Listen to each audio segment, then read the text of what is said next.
Amendment bill आ रहा है तो हमारे जैसे लोग जो गांव के हैं, गरीबों के हैं, बड़ी उम्मीद के साथ सोच रहे थे कि जब सुधार की बात होती है तो सुधार में ये भी बताया जाएगा जिस बीमारियों से सबसे ज़्यादा लोग ग्रसित हैं बैंक के नियमों से, जैसे सिविल हो गया, बच्चों के लिए एजुकेशनल लोन हो गया, एग्रीकल्चरल लोन हो गया, छोटे छोटे व्यापारियों के लिए हो गया, इन सब बारे में बातें होगी।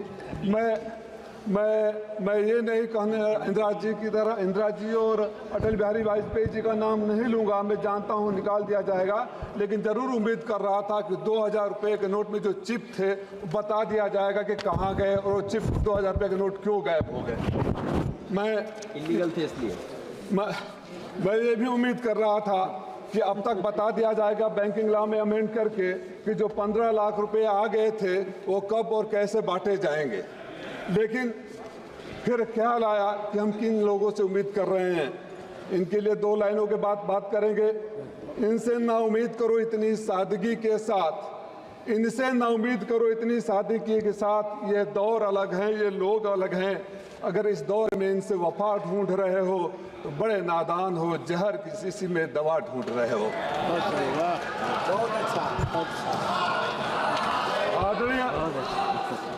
आदरणीय उपसभापति महोदय, हमारे मित्र डॉक्टर संबित पात्रा गोलगप्पे खाए, पेटीएम से पैसे पे कर दिए।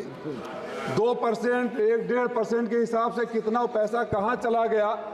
अगर पेटीएम कमीशन नहीं लेता तो मेरा पैसा सीधे गरीब को जाता, 10 रुपये का उसको 10 रुपये मिलते और बीच में दलालों को दे दिया गया। और पहली बार हुआ कि पेटीएम का प्रचार माननीय प्रधानमंत्री जी ने किया। ये परंपरा भी पहली बार शुरू हुई।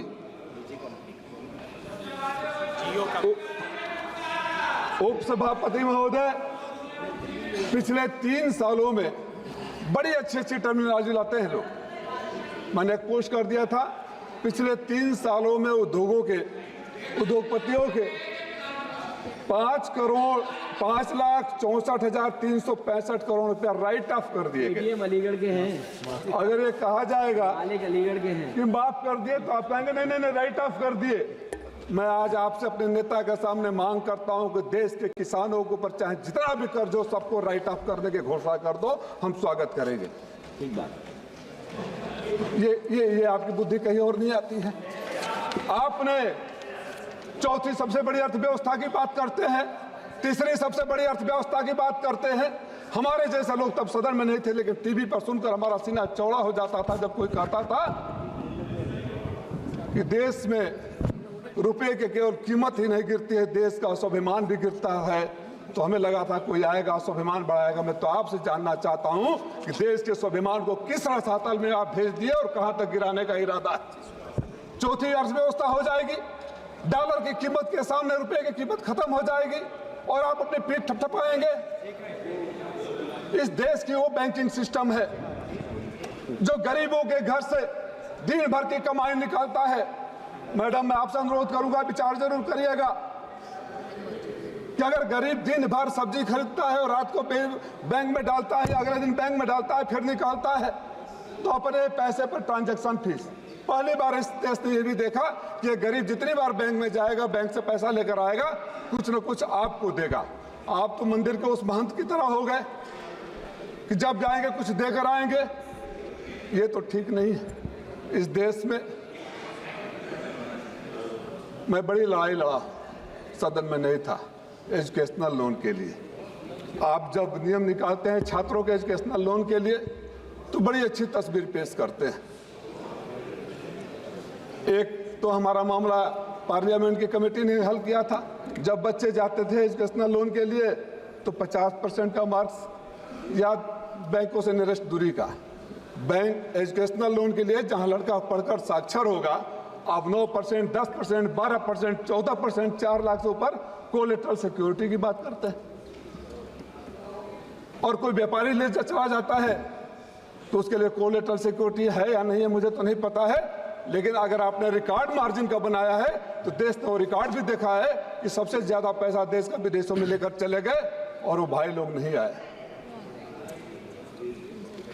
आदरणीय उपसभापति महोदय, एक मैं मैडम आपका ध्यान आकर्षित करना चाहूँगा सिविल का, और मुझे लगता है कि बहुत सारे लोग जो इस सिविल स्कोरिंग के लिए 2005 में नियम बने थे, ये बैंकों की तानाशाही मैं स्वयं भुगतभोगी रह चुका हूँ।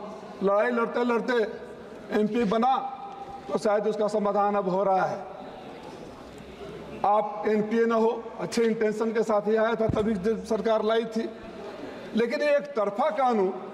क्रेडिट कार्ड सबके पास होगा, आपके पास फोन आएगा, आपको क्रेडिट कार्ड सैंक्शन हो गया है, क्रेडिट कार्ड का पैसा भी चढ़ना शुरू हो जाएगा। एक दिन बड़े पैसे इकट्ठा करके जब घर बनवाने के लिए, बच्चों को पढ़ाने के लिए, बेटी की शादी करने के लिए जब आप जाएंगे तो पता चलेगा कि आपका सिविल स्कोर खराब है। तब आप ढूंढने लगेंगे तो पता चलेगा कि उस टाइम पर एक क्रेडिट कार्ड मिला था जिसको आपकी जानकारी भी नहीं है।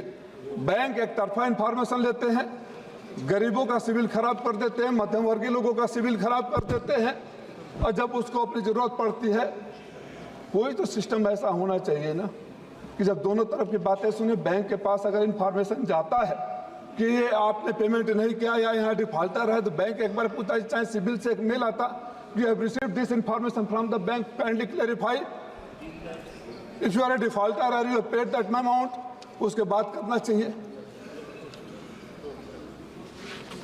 सिविल को सुधारने की जरूरत है।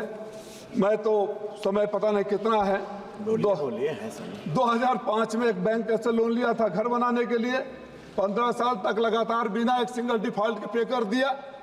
जब 15 साल के बाद में बैंक में जाता हूं कि मेरा एनओसी दे दो, तो कहा जाता है कि बीच में बैंक का रेट बढ़ गया था, इसलिए आपके ऊपर 19 लाख रुपया और है। उसी अकाउंट में मेरे पैसे, वहीं मेरे सारे अकाउंट स्कूल कॉलेज हो गए, न कहीं एक कम्युनिकेशन मेरे पास आया, न कोई मेल आया। ऑटो डेबिट कर सकते थे, हमको रिमाइंड करा सकते थे, और मैं आपको भी मंत्री जी लिखा, और दुख के साथ कहूंगा कि आपने उस पत्र का जवाब भी नहीं दिया, समाधान तो दूर की बात है। शेम। मैंने आपको लिखा था, और कहेंगे तो लेटर का डेट भी मैं आपके सामने समक्ष रख दूंगा। मैं 3-4 बातों की तरफ और ध्यान देना चाहूंगा संशोधन करने रिकमेंडेशन के लिए। एजुकेशनल लोन, आज के जो बच्चों की पढ़ाई पर खर्च आ रहा है, उसके ध्यान में रखते हुए 20 लाख रुपए तक का लोन ब्याज मुक्त करने की घोषणा सरकार को करनी चाहिए, अगर सरकार सही में उस दिशा में है। डिजिटल करेंसी की बातें होती है, अब तो घर में बैठे बैठे बैंक में पैसा रखने में भी डर लगता है। एक फोन आएगा, फोन की बातें कर रहे थे जब हम और आप सब पैदा नहीं हुए थे, जो व्यक्ति यहाँ नहीं है, और डिजिटल अरेस्ट, पैसा चला जाता है।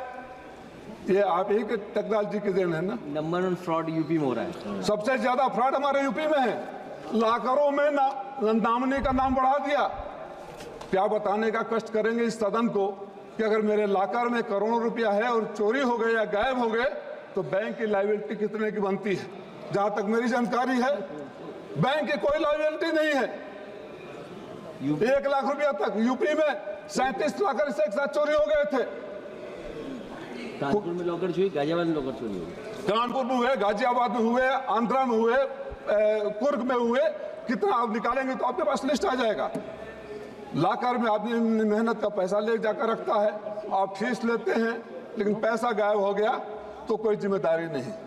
साइबर फ्रॉड के ऊपर आप कानून बनाते हैं, व्याख्यान देते हैं, लेक्चर देते हैं, मैसेजिंग होती है, लेकिन हर रोज लोगों का पैसा लूटा जाता है।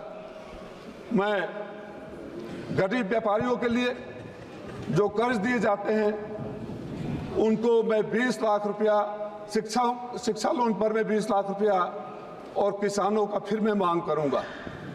अगर बैंकिंग रिफॉर्म करना है तो जो आपके मित्र चले गए हैं बाहर, जो इस देश के तथाकथित उद्योगपति चले गए हैं, जिन बातों को कहकर आप सरकार में आए थे, अपने उन पुराने वीडियो को देख लीजिए, अपने पुराने भाषणों को देख लीजिए, उस पर अमल लाइए। और देश के किसान जो भी बॉर्डर पर तरस रहे हैं, भीतर आने के लिए आत्महत्या कर रहे हैं, बच्चे आत्महत्या कर रहे हैं, बेरोजगारी बढ़ रही है, उस पर ध्यान दीजिए, तब बैंकिंग रिफॉर्म होगा। गरीबों का पैसा अपने बैंक में डाल देने से रिफॉर्म नहीं होता है। उस रिफॉर्म का कोई मतलब नहीं है कि आप चौथी अर्थव्यवस्था बन जाइए और एशिया की सबसे कमजोर करेंसी का नाम भारतीय रुपया हो जाए। इन सब हम तो जा रहे हैं। नहीं कोई बात नहीं, को बोला है। क्या खत्म करो। एक खजांची का जन्मदिन होता है। बोले खजांची बैंक में जो पैदा हुआ उसका जन्म। और हमारे लिए आपकी नोटबंदी, हमारे लिए उस देश के लिए उस नोटबंदी, जो नोट अपने पैसे के लिए बैंक के लाइन में जो माँ लगी थी। हम माँ लगी थी, और जब बच्चा पैदा हो गया उस खजांची का जन्मदिन हमारे राष्ट्राध्यक्ष मनाकर आपको याद दिलाते रहते हैं कि नोटबंदी नहीं था। सही कहा गोगोई जी ने, आप तब ठेंगा दिखा रहे थे, आपके लिए अट्टहास का विषय था, आपके लिए गर्व का विषय था। अगर प्रधानमंत्री जी ये कहे होते कि पैसे तो बैंकों से ले लिए लेकिन मैं विदेश जाने नहीं दिया, तब हम सब ताली बजाए होते। लेकिन प्रधानमंत्री जी खुश थे कि गरीबों के घर में शादी है, बैंक में पैसे नहीं है। तो उन सब पुरानी बातों को सीखते हुए संशोधन की जब बात करते हैं तो कॉस्मेटिक चेंजेस नहीं होने चाहिए, सही संशोधन होने चाहिए। इस उम्मीद और विश्वास के साथ कि संशोधन गरीबों के लिए होना चाहिए, संशोधन किसानों के लिए होना चाहिए, संशोधन छात्रों के लिए होना चाहिए, तब तो संशोधन की बात बनती है, नहीं तो बात बेमानी होगी। आपने मौका दिया, धन्यवाद। धन्यवाद। माननीय श्री कल्याण बनर्जी जी। Sir, in connection with the Banking Laws Amendment Bill 2024, I